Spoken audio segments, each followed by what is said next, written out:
बिहार समृद्ध होगा कि गरीबी कम भी हो सकती और भी बहुत कुछ कर। बीजेपी में बहुत सारी उलझनें दिखाई दे रही है और बहुत सारे चमत्कारिक चीजें दिखाई दे रही है, लेकिन इस बात को समझने की कोशिश करें कि बार बार प्रधानमंत्री मोदी बिहार क्यों आ रहे हैं और बिहार की याद उनके कैसे आ जा रही है। यानी बिहार इतना इंपॉर्टेंट है, बिहार की याद, और उसमें भी इलेक्शंस के समय याद आ रही है।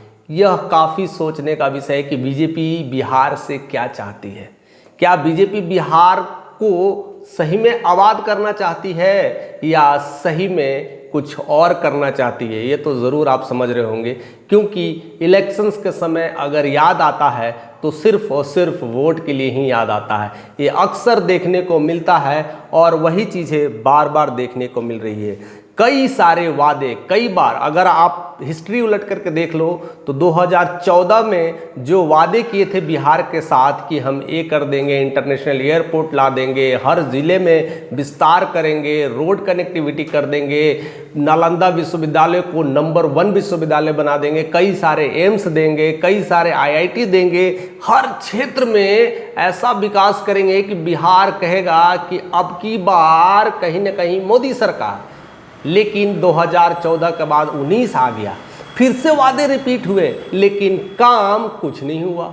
फिर से 19 में अमित शाह भी बिहार प्रदेश भारतीय जनता पार्टी के बड़ी बड़ी वादे कर दिए, मोदी जी भी वादे कर दिए कि इस बार इंटरनेशनल एयरपोर्ट बन के तैयार। लेकिन इंटरनेशनल एयरपोर्ट बन के तैयार क्या हुआ? एयरपोर्ट के नाम पर एक सिंपल स्ट्रक्चर था और वहां देखा गया कि ये खंडहर है, कुछ भी नहीं है। ये पाइपलाइन का प्रोजेक्ट केवल दिखाने के लिए है, काम में आने के लिए नहीं है।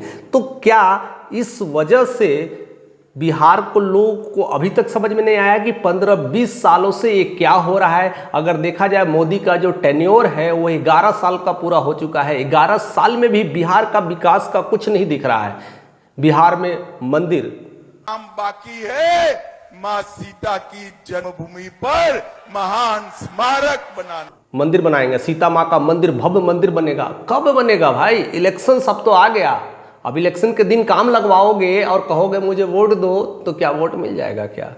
ऐसी स्थितियां पनप रही है बिहार में और बिहार की जनता आप समझ रही है कि बीजेपी सही में बिहार को लूटने आ रही है या कुछ बड़ा सौगात देने आ रही है। बहुत सारे वादे, बहुत सारे प्रोजेक्ट अनाउंसमेंट हो जाते हैं, पाइपलाइंस हो जाते हैं, रिबन और फीता भी कट जाता है, काम कुछ नहीं होता है। दूसरी, इससे पहले भी कई बार नितिन गडकरी ने भी कई सारे ऐलान किए, कहते थे कि कई करोड़ चाहिए। कितना करोड़ चाहिए? 1000 करोड़ चाहिए, 2000 करोड़ चाहिए, 5000 करोड़ चाहिए कि 5 लाख करोड़ चाहिए। ऐसे लग रहा है कि बिहार को भीख दिया जा रहा है। लेकिन उसके बाद भी अभी भी बिहार में रोड की समस्याएं बनी हुई है। अभी भी 4 लेन, कहीं कहीं नाम पर 2 लेन चल रहा है। रोड में अभी भी गड्ढे दिख जाते हैं और रोड कब बनते हैं, कब टूटते हैं, इसका भी क्लियरिटी सबको सामने आ गया। हालांकि इसका सबसे पुरजोर विरोध मनीष कश्यप करते हैं और कहते हैं कि देखिए बिहार का रोड, बिहार की पुलिया बनते ही कब टूट जाता है। ऐसे में क्या बिहार बदल पाएगा? और अगर देखा जाए तो बीजेपी खास कर करके अगर राजनीति भी कर रही है तो किस तरह की राजनीति कर रही है, उनके पार्टी में कैसे कैसे लोग हैं, इस जरा ध्यान से देखिएगा। एक है लोक जनशक्ति पार्टी यानी चिराग पासवान, दूसरा जेडीयू नीतीश कुमार, तीसरा उपेंद्र कुशवाहा और मांझी। अगर इस चारों को पूरी तरह से अगर खंगाल के देखते हैं तो क्या निकल के आता है? यानी बीजेपी एक तरह से स्वर्ण की राजनीति करते हैं, चिराग पासवान एक तरह से पासवान की राजनीति यानी दलित की राजनीति करते हैं, तो दलित का भी वोट मिल गया, स्वर्ण का भी वोट मिल गया। अब जो बचा है जेडीयू यानी नीतीश कुमार ओबीसी की राजनीति करते हैं, यानी ओबीसी को भी जोड़ लेते हैं, यानी मुस्लिम्स को भी कहीं ना कहीं जोड़ लेते हैं और उसमें कई सारे ऐसे मिडिल क्लास के जितने भी कास्ट आ जाते हैं, बनिया जितने भी हैं, सब कोई आ जाता है। ऐसे में वहाँ तक भी वो जोड़ लेते हैं और उपेंद्र कुशवाहा की पार्टी को अपने तरफ, कुशवाहा जो परिवार है उसको जोड़ लेते हैं और कहीं ना कहीं मांझी है वो एक दलितों का नेता है। अगर देखा जाए तो बीजेपी पूरी तरह से बिहार में ऐसा पकड़ बनाई है कि बिहार की जनता न इधर भाग पाएगी न इधर भाग पाएगी, हर जात को अपने ही पार्टी में समेट रखा है। ऐसे में बीजेपी तो बहुत चालाकी से बिहार के लोगों को ऐंठ ले रही है और पूरी वोट लेके जाएगी, इसमें नो डाउट है। अपनी उनकी रणनीति क्लियर है और लड़ाई भी किस बात के लिए हो रही है? जाति। देखिए अभी भी क्या किया है, नरेंद्र मोदी ने जाति को अनाउंसमेंट कर दिया है कि जाति के नाम पर वोटें की जाएगी, यानी जाति जनगणना होगी। अभी इलेक्शंस के समय जाति जनगणना बहुत सारी चीज़ों को रिप्रेजेंट किया जाता है, यानी बिहार में एक ऐसी जो चीज़ है वो जाति जो घेर कर करके रखी है और वहीं से सारा खेल बिगड़ रहा है और इसी की राजनीति बीजेपी भी कर रही है। दूसरी जो राजनीति देखने को मिल रहा है, धर्म की राजनीति हो रही है, पार्टी की राजनीति हो रही है। जो पार्टी ज़्यादा प्रभाव डाल रही है, जो पार्टी ज़्यादा एक्शन में दिख रही है, उसी को ज़्यादा कार्यभार भी सौंप रहे हैं। ऐसे में जो ज़्यादा काम कर रहा है उसको अपने साथ रखने की बारी हो रही है, जो बहुत तेज़ी से आगे निकल जा रहा है उनको गिराने की भी बारी हो रही है। ऐसे में वह एक सारी पार्टियों पर ज़बरदस्त प्रभाव डाल रहे हैं, यानी पार्टी की राजनीति हो रही है। एक जात की राजनीति तो चल रही है, सारे जातों को लेकर के समीकरण बना रहे हैं, और तीसरा जो धर्म की राजनीति चल रही है उसमें मंदिर विकास और बहुत सारे चीज़ों का विकास राम लल्ला का मंदिर बनाया एक करने की बात करते हैं कि हम बिहार में सीता मंदिर बनाएंगे। राम मंदिर बन चुका है, अब सीता मंदिर बिहार में बनेगा, यानी धर्म की राजनीति हो रही है। ऐसे में हिंदू मुस्लिम्स का भी एकता को, अखंडता को बिहार में असर पड़ रहा है। तो हम कैसे फंसते जा रहे हैं इस बिहार में, और बिहार के लोग क्या कर पा रहे हैं? कई बार ऐसे देखने को मिला कि बिहार के लोग भी बिहार में कुछ करना चाहते हैं तो कर नहीं पाते और यहाँ से निकल जाते हैं, क्योंकि उन्हें कई चीज़ों का डर रहता है। पिछले अभी हाल ही के इलेक्शंस की बात करें या उनके प्रधानमंत्री मोदी की विजिट की बात करें तो सिवान में क्या बातें कर रहे थे। उनकी दो बातें बहुत, या तो कह सकते हैं बुरी लगी होगी या तो सबको अच्छी लग रही होगी।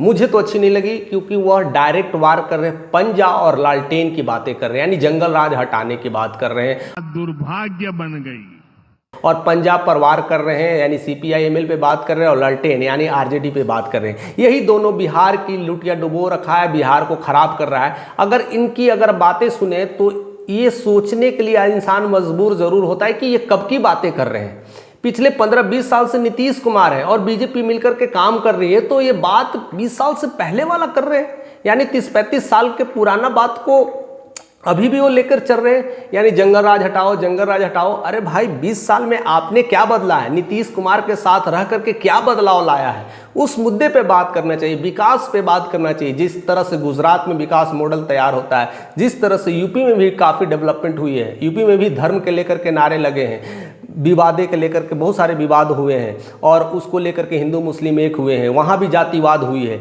लेकिन वहाँ विकास भी हुआ है। वहाँ पर कई सारे टूरिज्म सेक्टर बने हैं, मथुरा, काशी, विश्वनाथ सबका एग्जाम्पल है। लोग भर भर के आए हैं और सारा लोग दर्शन करने अभी भी आते हैं, और वहाँ का टूरिज्म सेक्टर काफ़ी बूम हुआ है। और महाकुंभ एक अलग ही एग्जाम्पल है जिसको कोई भुला नहीं सकता। पूरे देश से लोग वहाँ पर आए हैं, वहाँ की इकोनॉमी इतनी बूम हुई है कि वहाँ नाविक भी लोग महीने में लाखों लाखों कमा के चले गए, दातुन बेचने वाला भी कमा के चला गया है, एक छोटे छोटे कारीगर से लेकर बड़े बड़े व्यापारी तक भी कमा के चले गए हैं। यानी वहाँ पर रोजगार के अवसर इतने बुलंद हुए हैं, टूरिज्म के सेक्टर बुलंद हुए हैं, कई सारे इंडस्ट्रियल पार्क खुले हैं, कई सारे कल कारखाने खुले हैं। यानी यूपी की हम बात करें तो एक तरफा विकास भी देखने को मिला है। दूसरी तरफ वहाँ पर हिंदुत्व की राजनीति होती है, लेकिन यहाँ पर बिहार में केवल राजनीति होती है, जात की होती है, धर्म की होती है और एक तरह से पार्टी की होती है, लेकिन विकास का मॉडल वैसे ही ठप पड़ा है। तो हम इस बार भी क्या देख पाएंगे और किसे चुन पाएंगे ये तो वक्त बतलाएगा। लेकिन इस बात को समझिए कि बिहार में सही में बीजेपी कुछ दे रही है या कुछ लेके जा रही है। ये बार बार इलेक्शंस के समय आके घोषणा करना, ऐसे घोषणों को आप रिपीट टेलीकास्ट में अगर कई बार देखिएगा तो आपको समझ में आ जाएगा कि ये घोषणा पहले भी ऐसे हो चुकी है। इससे बड़ी बड़ी घोषणाएं पहले भी की जा चुकी है, इससे कई सारे प्रोजेक्ट पहले भी पास हो चुके हैं और कई सारे जो ऐसे जो मिल्स पड़े हैं, जो पुराने मिल्स जो हैं, जिनका श्री गणेश होना था, शिलान्यास होना था, जिनको नई नई फैक्ट्री लाने की बात की गई थी, वो सब के सब केवल बातों में ही रह गया है। तो ऐसे में बिहार कैसे हम किनके हाथों दे रहे हैं, यह बहुत सोचना पड़ेगा। यानी अब क्या होगा, ये सब कुछ बिहार की जनता तय करेगी और बिहार की जनता अब समझ रही है कि हमें कौन मूर्ख बना रहा है और कौन हमें कुछ और करके सब कुछ लूट के ले जाना चाहता है। यानी बिहार की जनता, आप ज़रूर कमेंट करके बताइएगा कि इस बार किसकी सरकार आप बनाने वाले हैं और कौन क्या करने वाले हैं, कौन कितने वादे कर पाते हैं और कब कब वादे किए हैं, वो सब कुछ आप कमेंट के ज़रिए हमें बताइएगा। चैनल पर नहीं तो सब्सक्राइब करके जाइए।